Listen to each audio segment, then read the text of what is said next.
This is National Physicians Week, and the theme for 2025 is Together We Thrive. So joining us now, we have Dr. Amar Hassan of LSU Health Shreveport. So doctor, thank you so much for joining us today. You're welcome. Let's talk a little bit about Together We Thrive. What does the theme mean to you, and what do you think it means to the profession as a whole? So I really feel that Together We Thrive means collaboration, and that means together we're stronger.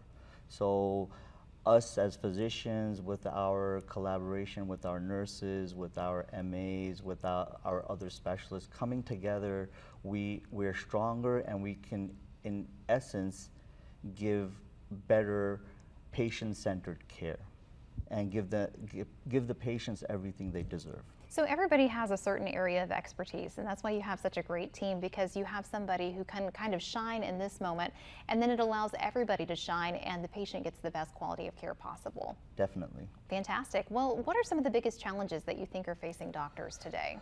I think some of the challenges is burnout, because we have a lot of administrative duties, we have a lot of regulatory things that we need to follow, we have a lot of documentation that we need to do.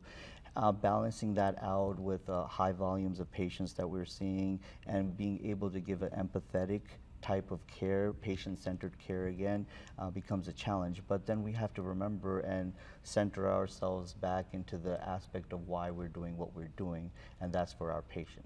That's so important to remember, and I think that's something that's really reassuring for patients, because patients don't want to feel like they're one of 30 people you might be seeing that day. Definitely. What they have going on is very personal to them, and for a doctor to treat them with that same respect is so crucial. Yep. Well, we've talked about a lot of the burnout, but there's also been some really great advances for the medical field. So we've seen a lot of telehealth and a lot of artificial intelligence additives over the years. So what does that mean for doctors? What kind of changes? Definitely, the technology is transformative. So basically, we're able to be more efficient. We're able to go to places like rural Louisiana, North Louisiana, where patients are like 3 hours away from LSU, and we're able to interact with them through telemedicine, and we're able to, like one patient I remember, we were trying to control his A1C, and it was like 14, and through the collaboration of our nurses, a local clinic, and dietitians, we were able to bring that A1C of 14 down to 6. Wow. Yeah, so that shows the power of telemedicine. And then if you bring into the AI, artificial intelligence, into the mix, then you can see that, we become more efficient in the sense that we can read images faster, we can get like a scribing system going on to help us with our documentation, but it's a double-edged sword. So we don't want to take the humanistic approach, the empathy aspect out of medicine. So you're always going to need a physician, you're always going to need a person there to give that patient-centered approach. Absolutely. You need somebody that can sit there and hear what the patient is saying and understand what they're going through, but finding ways to work smarter to be more efficient is so crucial. Definitely, and if we don't do that, we're going to be left behind, because at the end of the day, if that's what's helping our patients the most, that's what we have to do, and that's what we have to learn.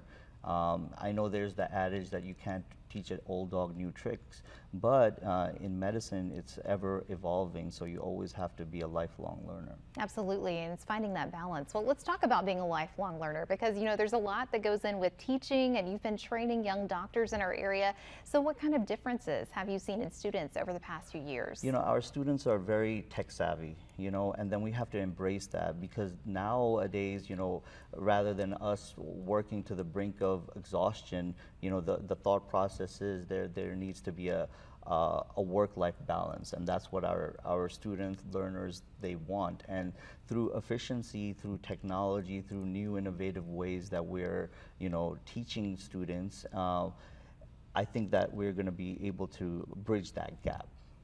Wonderful. Well, what advice do you have for any future students that are watching right now that hope to go into the medical field? Yeah, I definitely say remain curious, be able to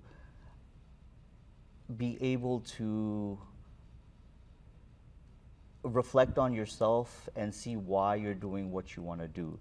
Always remain compassionate and empathetic with your patients. Treat patients like you would be wanting to be treated. Treat patients like you would want your parents or your siblings to be wanting to be treated. And by that, that extra 5 minutes or 10 minutes you spend with the patient is not going to seem like extra 5 minutes or 10 minutes.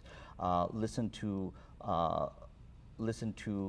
blogs, listen to audiobooks, read magazines, because again, medicine is about a lifelong learning.